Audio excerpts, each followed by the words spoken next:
Uh, we did, so I saw some of you at the vigil on Monday, right? It was Monday, yeah. Very, well, for those who have had little or no exposure to Islam, it was a really interesting and important, I think meeting. Do you want to have anything, do you want to say anything about it? I saw you were there. Who else was there? Grace, you were there. It was very moving. It was very moving. Like, even in our community, whenever these things happen, there's people who talk like that. So this wasn't like my first experience with this kind of gathering for sure. Yeah. Still, it was nice to see the support of other non-Muslim, you and everyone else. It was really nice. Yeah. I didn't stay for the food. It was the food. I didn't stay for the food either. The line was really long. Yeah. It was a lot of people were there. It was a very strong turnout. Well, I think that there are lots of people that are very concerned about what happened. So I'm glad to see that the community responded that way.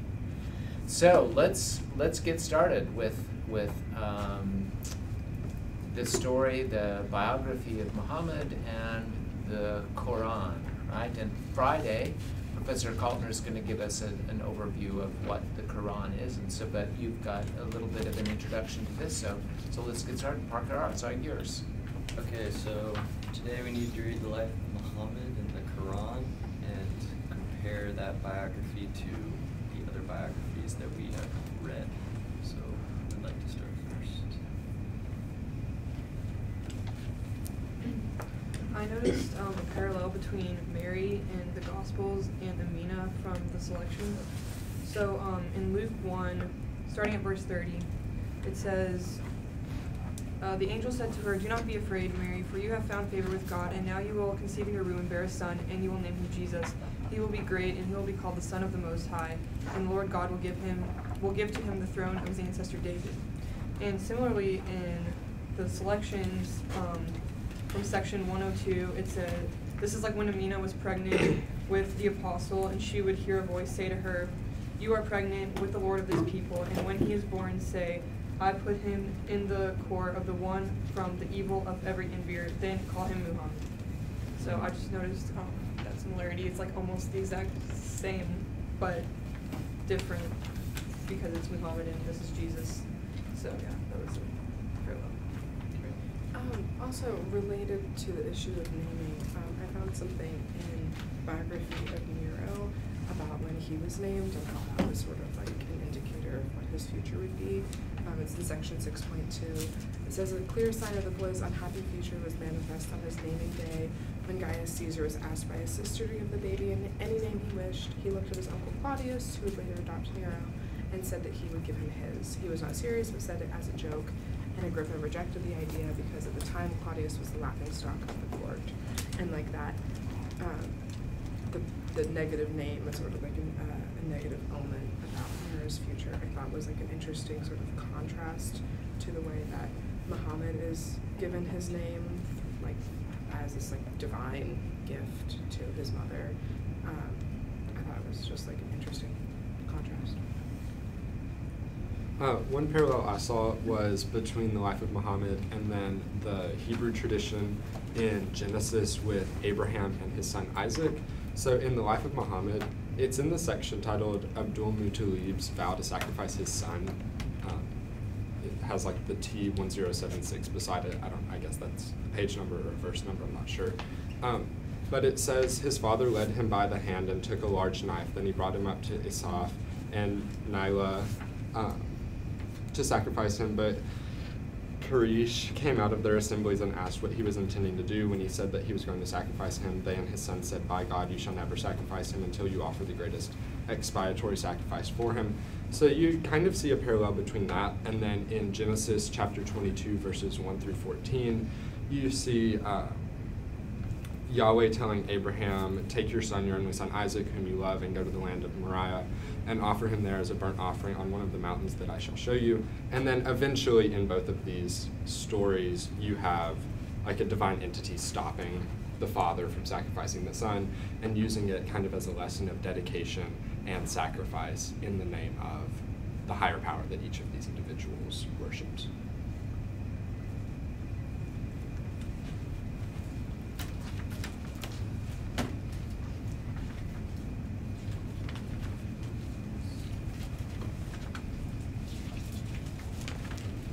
So, similar to Pierce's with the Hebrew tradition, around page 114, it just kind of stood out to me, the interesting line, it was one in the life of Muhammad between apostle and followers of the apostle, the apostle referring to Muhammad. So, just after reading the Hebrew and then Christian text, when the center of the story was Jesus, so then, but he was the Son of God, but Muhammad is not.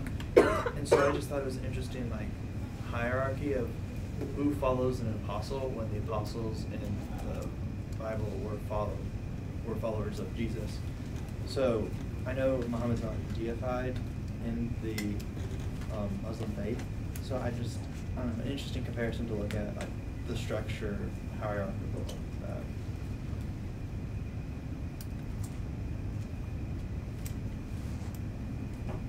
On a connection that's sort of similar to Dallas's, I found in Matthew chapter 2, verses 7 through 12. That's where King Herod he asked the wise men to sort of go to where Jesus is and pay him homage, and then return back to King Herod and tell him where the child is. And in a similar sort of way, under the chapter of the birth of the apostle and his suckling, it's the last paragraph in that section, so it's somewhere near 107 on page 73, and it says there was a number of Abyssinian Christians, and in reference to why his foster mother returned Muhammad to his mother, his actual mother. And it says about halfway through the paragraph, they looked at him, asked questions about him, and studied him carefully. Then they said to her, "Let us take this boy and bring him to our king and our country, for he will have a great future." We all know about him. So it's sort of both in the beginnings of these major people's lives, there's an effort to sort of you know that Herod is just trying to eliminate competition because he thinks this child is going to be king and that's competition, so he tries to eliminate him. And then these Abyssinian Christians are clearly trying to remove Muhammad, or at least that's the way I interpret it. A lot of people who he meets says he will have a great future, but this just seems like there's a parallel between Matthew and Muhammad.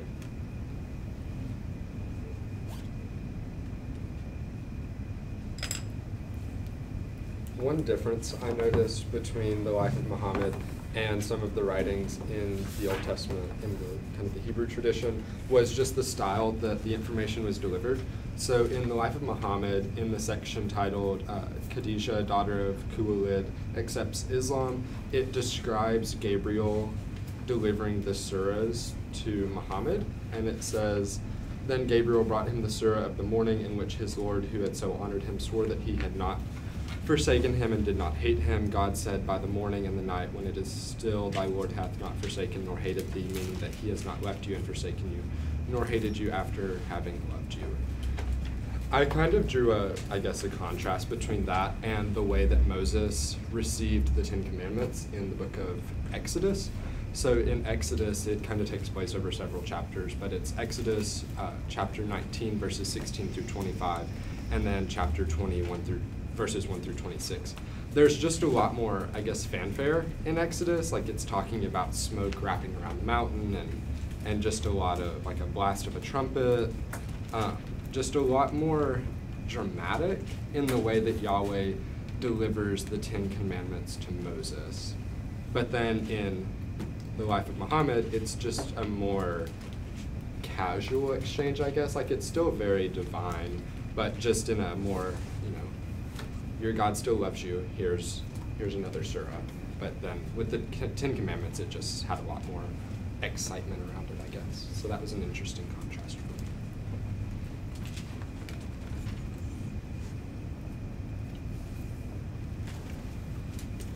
I also have kind of similarity and a difference at the same time between the life of Muhammad and the book of Exodus, the way that Muhammad and Moses both experience like the first encounter with the divine, I guess.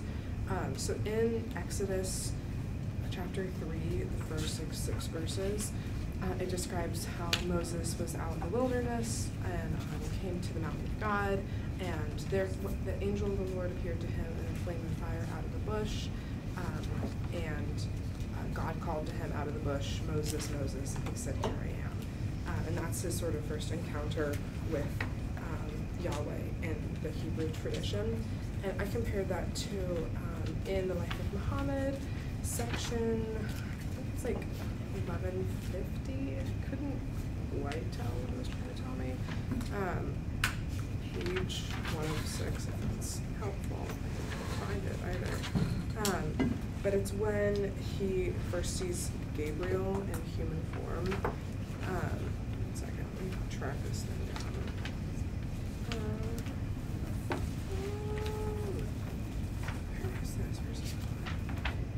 Okay, so it says that Muhammad was out also on a mountain, I believe, and yeah, it says, "So I went forth to do so, and then when it was midway on the mountain, I heard a voice from heaven saying, 'O Muhammad, thou art the apostle of God, and I am Gabriel.' I raised my head towards heaven to see who was speaking, and lo, Gabriel in the form of a man with feet astride the horizon, saying, 'O Muhammad, thou art the apostle of God, and I am Gabriel.'"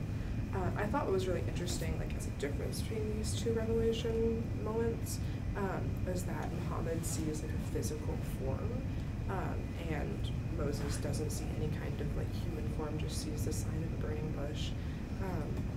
And I thought that was just like an interesting thing about, obviously, like the angel of Gabriel I don't think is meant to actually be Allah, but it's just sort of like a divine human-ish figure.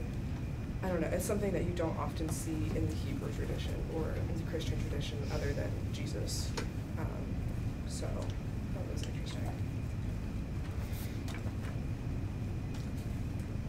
I have a point that like relates directly to that. I also picked up on Gabriel and Muhammad's dream of Gabriel, and in sort of two ways.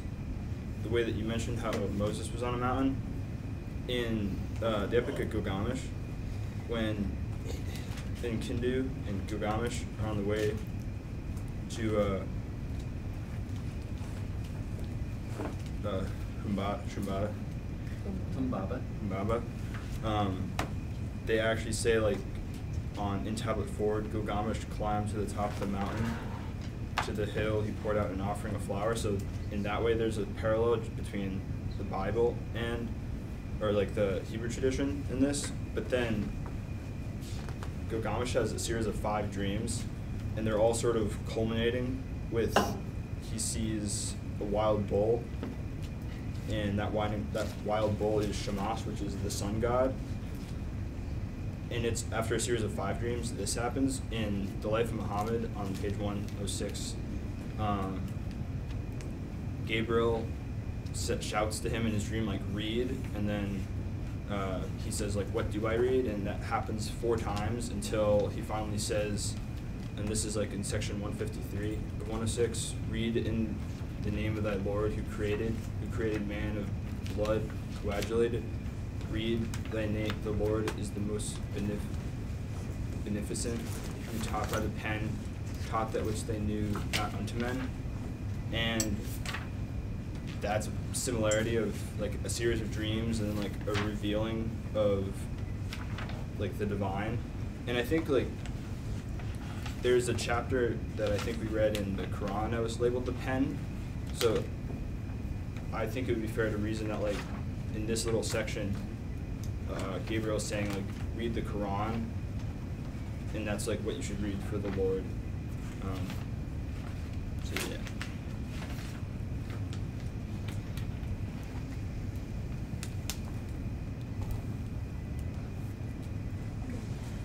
So I thought it was interesting how the idea of like higher powers and deities are continuing to be gendered, and seemingly like anthropomorphic in nature. And so in Matthew 7:7-8, it says, "To the Lord belongs the heaven of heavens, the earth he gives to the children of men," which, and then which the pronouns of he and personifying diction of like belonging, commanded, creating, etc. in the Bible seems to personify and make Yahweh out to be a dude. And then in sections 157 of the life of Muhammad, it refers to, is it a law? Is the law this? Is that what the skull is called? Allah, yes, Okay, that's good. very important. Allah, that this is that we refer to the Muslim God in Islam as Allah, right? Okay, cool, thank you. So Allah is referred to as he, often capitalized, verily by him, capitalized H, his servants, his rewards, and so on. And so there seems to be a continuation of anthropomorphic male deities here.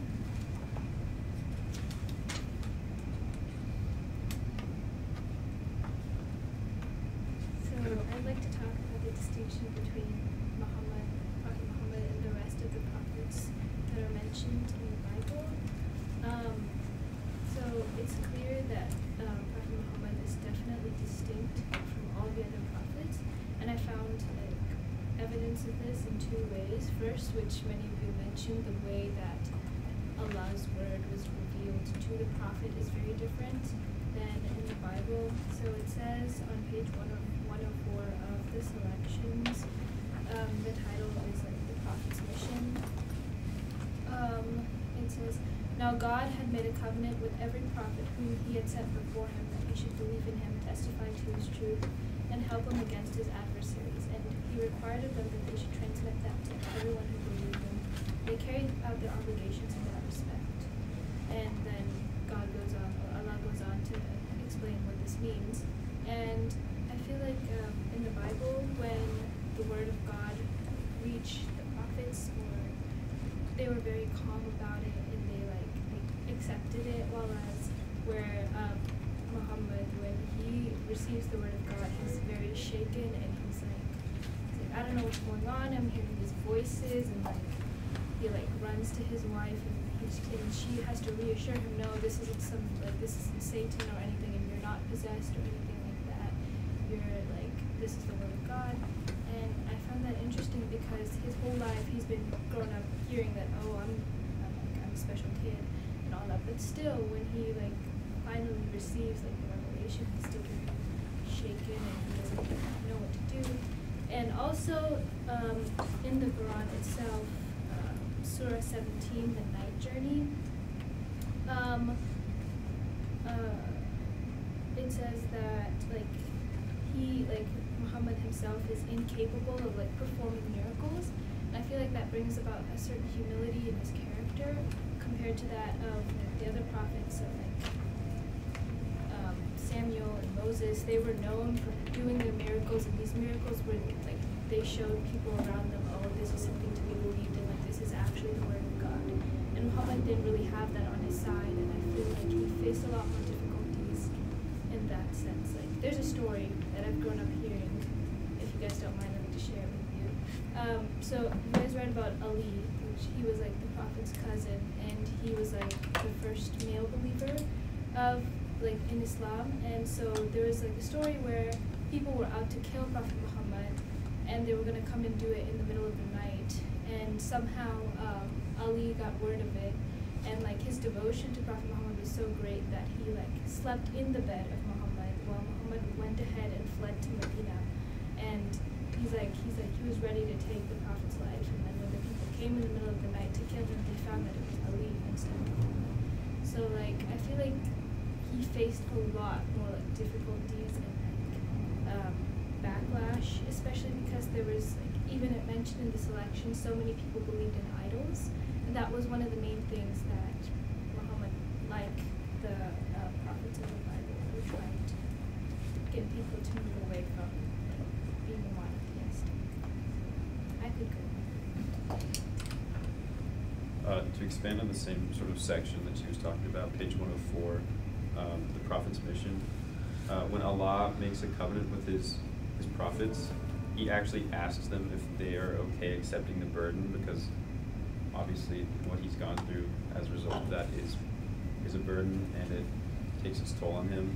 Whereas Yahweh just sort of forces this burden onto people without really asking, like in Genesis 12, page 28, the first thing that he says to Abram is, go from your country and your kindred and your father's house to the land that I will show you. So it's just sort of, he springs himself on Abram and is like, abandon everything you know, and you don't really have a choice in this. And his justification is, if you do this, I promise you, as a result, good things will happen. Whereas he needs that justification because he didn't sort of ask them to voluntarily agree, whereas Allah is like, this isn't easy, but it's up to you. You don't have to do this. This is like a choice, which I thought was pretty interesting. Can I leap in here just a little bit, just to make a couple of comments? First of all, on the gender, I want to refer to Karen Armstrong, who's written fairly extensively about Islam, and just an excerpt from one of her works on Muhammad about the gender, which I think is interesting because I don't know Arabic, and it's the relationship of the language itself, the Quran, to the tradition and to the identity of the Arabic people is a fairly profound connection. And I just want to read this about this early on as Muhammad begins to receive these revelations. I'm quoting now from Armstrong's work here. God was not booming clear instructions from on high. The divine voice constantly changed the way it referred to itself as we, he, your Lord, Allah, or I, shifting its relationship to both the prophet and his audience, nor was God distinctively male. Each recitation began with the invocation in the name of Allah, the compassionate Al-Rahman and merciful Al-Rahim. Allah was a masculine noun, but the divine names Al-Rahman, I don't know if I'm pronouncing this correctly, and Al-Rahim are not only grammatically feminine, but related etymologically to the word for womb. A partially personified female figure was central to nearly all the early revelations. We find veiled allusions to women conceiving a child or giving birth, the image of a woman who has lost her only child, and the poignant evocation of a baby girl murdered by her disappointed parents.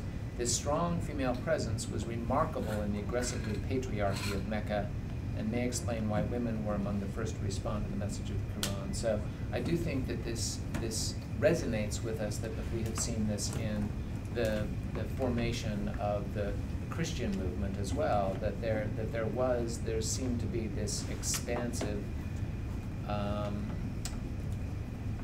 the movement welcoming a less gendered sort of audience, reaching out to, I mean, we see the interactions between Jesus and his early followers, and this one, I think that there is something about the more expansive concept of gender as we understand, at least in terms of the social hierarchies.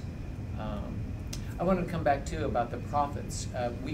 We saw, for example, Moses faced great opposition, right, when he's trying to lead the Hebrews out of captivity. We have not seen, we didn't really read any of the narratives of the prophets that, for example, Noah, not Noah, but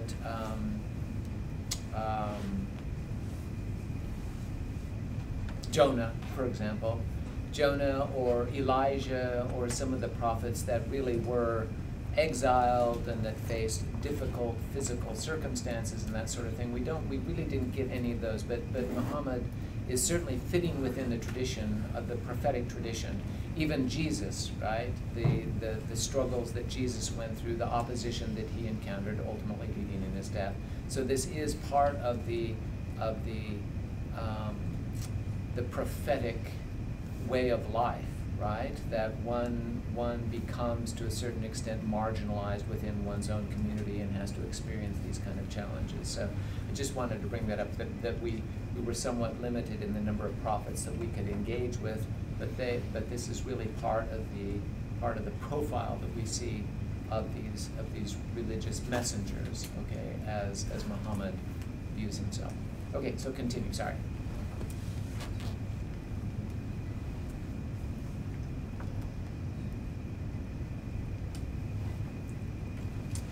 Will made a point earlier about how in Gilgamesh and the Quran, a divine being communicates with a specific person through dreams, and there are also evidence of that in the Hebrew Bible with God or Yahweh communicating with Jacob with a dream about the stairway, and then Pharaoh's dreams playing a pretty significant part in Joseph's rise to power, I guess. So I think dreams are just a good way for divine beings to communicate with mortals, I suppose.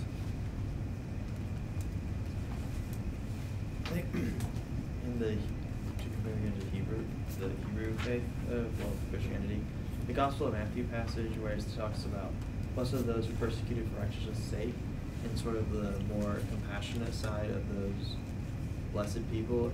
So we see that in the 73 unfolded in the Quran.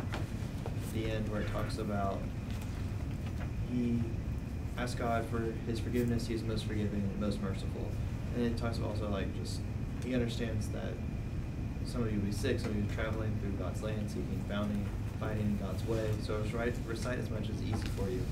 So it seems that it's not so much dedication, just that you know it and you not only like read the Quran, but like act. The actions speak louder than the words in that sense. So this is kind of going off what Naza was saying about Muhammad having it like a little bit harder than other people. In Surah 68, it just says, like, the introduction kind of just says, an early Meccan surah that deals with the accusation that Muhammad was not God's messenger, but merely mad. The arrogance of those who assume that because they have some of the good things in this life, they can reject the revelation is rebutted. Examples are given of those who came to regret their arrogance. The Prophet is urged to remain steadfast. So I think it's interesting that Allah is making sure that the Prophet does remain steadfast in this, but all these accusations that are thrown about Muhammad and like what Manaza was saying about how people were coming to that story you were telling about how they came to try and find him and kill him in the middle of the night, but he escaped. I just think it's really interesting because I don't think we see, obviously, like Jesus went through hardships and stuff like that, but he had a lot of followers who were like devoted, and Muhammad did have a lot of people who were devoted to him as well, but it was a harder rise, if that makes sense. So I found a parallel between Surah 17 and the Acts. In Surah 17 it talks about like the Holy Spirit and like what like Spirit is part of and stuff, and so it says Spirit is part of my Lord's domain. We have only been given a little knowledge. If it please you to take away what we have relieved to you. And I didn't really like find like the Holy Spirit in other texts except for like the Acts. I saw like it's kind of like saying like it's God's will and stuff. And so it says it like talks about the nature of the Spirit and what the Spirit means to like Peter and John. And it says the two went down and prayed for them, and they might receive the Holy Spirit, for as yet the Spirit had not come upon any of them. They had only been baptized in the name of the Lord Jesus. So in this way, like the Holy Spirit is talking about like who, like when it comes, I guess, and like this is more of like what part of the Holy Spirit is.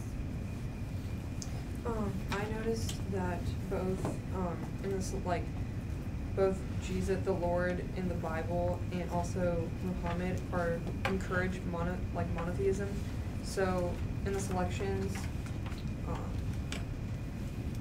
under the section that says Ali Abu Talib, the first male to accept Islam, starting in section 161, it says, the following day, Ali Abu Talib came as the two of them were praying and asked, what is this, Muhammad? He replied, it is God's religion which he has chosen for himself and sent his apostles with it. I call you to God, one without an associate, to worship him and to disavow Al-Lat and Al-Uzza.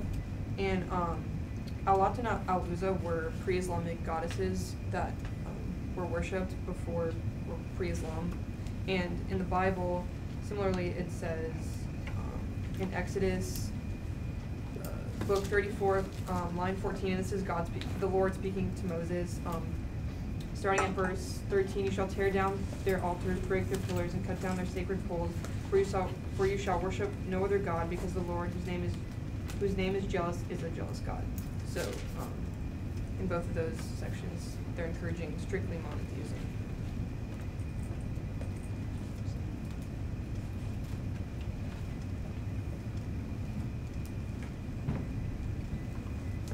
I felt like I saw a parallel between the Bible and the Quran.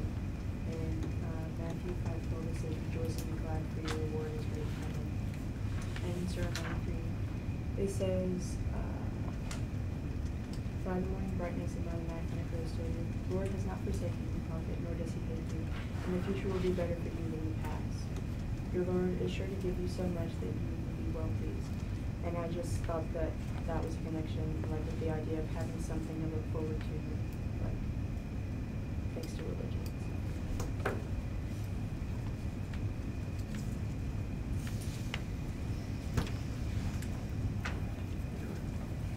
So I want to talk about like the tone of Yahweh and the tone of Allah in the Quran versus the Bible.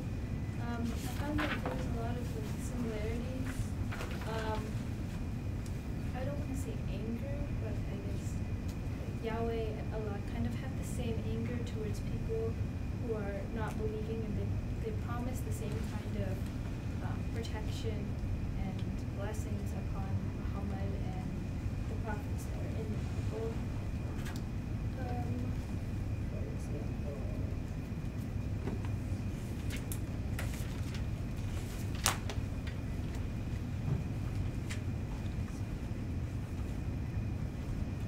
so again in Surah 17,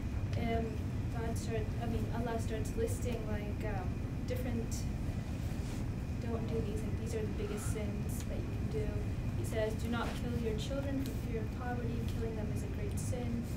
Do not go anywhere near adultery, do not go near the orphan's property, do not follow blindly what you do not know to be true, and do not strut arrogantly about the earth. In the same way, like for example, in Exodus section 21 verses 12, it says, whoever strikes a person mortally shall be put to death. And then it starts talking about quarreling and things that people should and should not do. And I found that to be a similarity between both.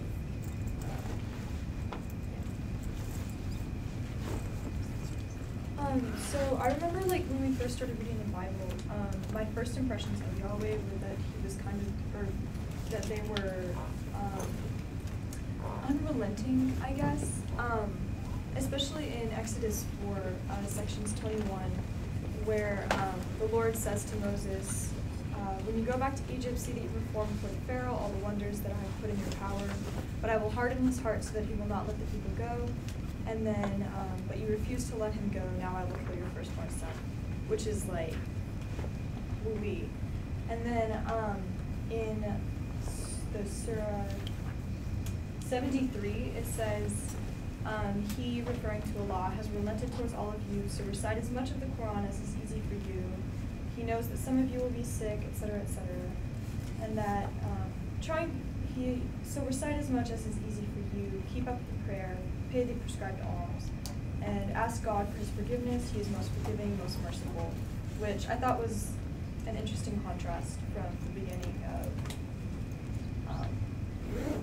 my impression of Yahweh. It's very different to this God.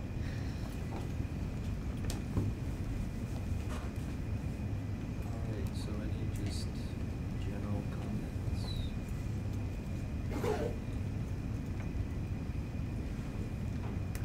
I found found a fun linguistic fact that, like, it's not necessarily about, like the reading, but so,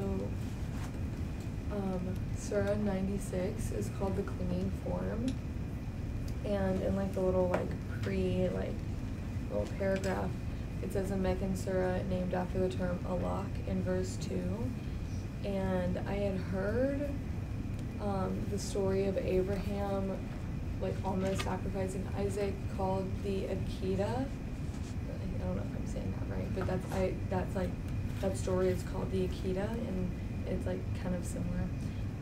And so, did some research, and alaq means to bind, so that's where it comes from in the surah. And then the verse in the Bible that comes from is in Genesis 22, when when Abraham binds Isaac to the thing and he's about to burn him. So, same word, two different religious contexts. Fun fact.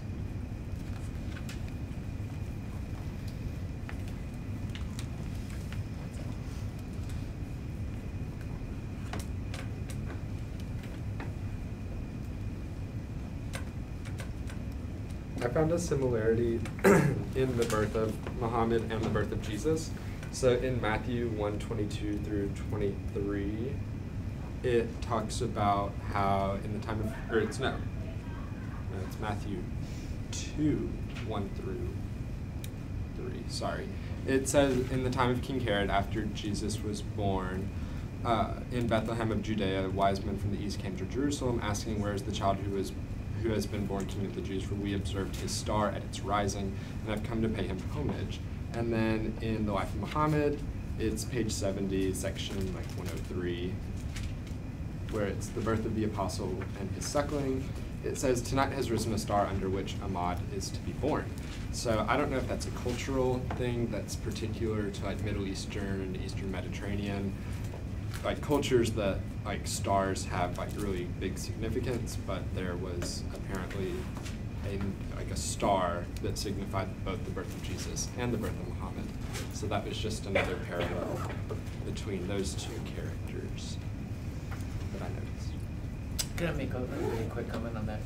So, yes, we saw, for example, I just want to relate this to Augustine. We saw that Augustine goes through these phases where he's really interested in what we would call today astrology, right?